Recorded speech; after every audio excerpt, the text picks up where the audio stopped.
இறைவா, நீ கொடுத்த இந்த நாளுக்காக நாங்கள் நன்றி செலுத்துகிறோம். அப்பா,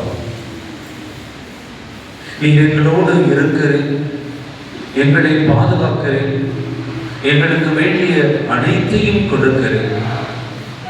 எம் ஆவட் மாசல் பள்ளி என்னும் இந்த குடும்பத்தை நீ நிறைவாய் ஆசீர்வதித்திருக்கின்ற இந்த நாளில் எம் பள்ளியில் பகிரக்கூடிய 10ஆம் வகுப்பு 12ஆம் வகுப்பு மாணவிகளை நீர் ஆசீர்வதித்திருக்கிற அவர்கள் தங்கள் படிப்பில் எவ்வாறு அக்கறை செலுத்த வேண்டும், எவ்வாறு படிக்க வேண்டும், வர இருக்கும் அரசு தேர்வை எவ்வாறு எதிர்கொள்ள வேண்டும் என்ற ஒரு மனநிலையிலே இந்த ஒரு கருத்தரங்கம் அமைய இருக்கிறது.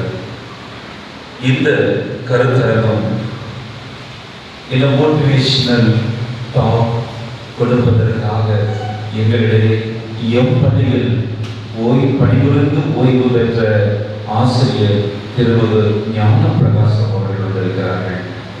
அப்பா, நல்ல ஒரு சிந்தனையோடு, நல்ல ஒரு எண்ணங்களோடு இந்த பள்ளியின் மீது அக்கறை கொண்டவராய், இந்த பள்ளி மாணவர்களின் வளர்ச்சியிலும் எழுச்சியிலும் அவர்கள் எதிர்கால வாழ்விலும் அக்கறை கொண்டவர்களாக தானே முன்வந்து இந்த ஒரு பணியை நான் செய்கிறேன் என்று வந்திருக்கிறார்கள்.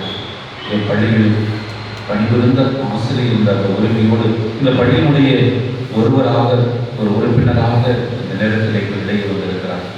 அவர்களை ஆசீர்வதியும், அவருடைய குடும்பத்தை ஆசீர்வதியும், அவர்களுக்கு நல்ல உடல் உள்ள சுகத்தை கொடும். இந்த நாளிலே என் பிள்ளைகளை ஆசீர்வதித்து, இந்த பிள்ளைகள் வழியாக அவருடைய பெற்றோரை ஆசீர்வதித்து, இந்த பிள்ளைகள் 10ஆம் வகுப்பு 12ஆம் வகுப்பு படிக்கின்ற இந்த பிள்ளைகள் நன்றாக படிக்க, ஒழுக்கத்தில் வளர, அப்பா பண்பிலும் அறிவிலும் ஞானத்திலும் சிறந்து விளங்க, நல்ல உடல் உள்ள சுகத்தோடு அவர்கள் வாழ வேண்டும், வளர வேண்டும், நல்ல ஒரு எதிர்காலத்தை அவர்கள் பெற வேண்டும், வர இருக்கிற அரசு தேர்வை அவர்கள் தகுந்த முறையில் தயாரித்து எதிர்கொள்ள வேண்டும், அந்த அரசு தேர்வை அவர்கள் முழு தேர்ச்சி பெற வேண்டும், வெற்றி பெற வேண்டும் என்று சொல்லி அந்த பிள்ளைகளை நாம் ஒருவருக்கு இன்னும் சிறப்பாக இந்த பிள்ளைகளுக்கு கற்றுக் கொடுக்கக்கூடிய என் ஆசிரியர் பெருமக்களையும் உங்களுக்கு சிரிக்கிறோம். எல்லோரையும் ஆசிரியர்களாக இந்த நாள் இந்த கருத்தரங்கு எங்களுக்கு பயனுள்ளதாக அமைய நமது ஆற்றலான வல்லமையாலும் எங்களை வழிநடத்தி செய்கிறாங்க.